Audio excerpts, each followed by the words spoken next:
মানব জয়ের গল্প। অনেক অনেক দিন আগের কথা। তুরস্কের একটি গ্রামের নাম ছিল পাতারা। সমুদ্রপাড়ের সেই গ্রামে জন্মগ্রহণ করেন একটি শিশু। তার নাম রাখা হয় নিকোলাস। নিকোলাস মানে মানব জয়। নিকোলাসের পিতামাতা ধনী ছিলেন। তিনি অল্প বয়সেই পিতামাতাকে হারান। নিকোলাস বেড়ে ওঠেন এতিম হিসেবে। সেজন্য বাবা মা ছাড়া বড় হওয়ার কষ্ট তিনি বুঝতেন। বড় হয়ে তিনি দয়ালু মানুষ হিসেবে পরিচিতি লাভ করেন।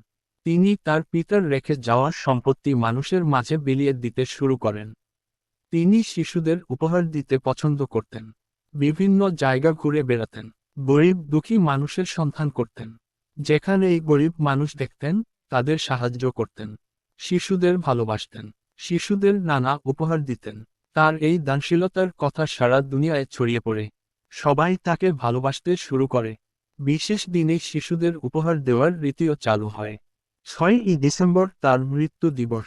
পৃথিবীর অনেক দেশ দিনটিকে নিকোলাস ডে হিসেবে পালন করে।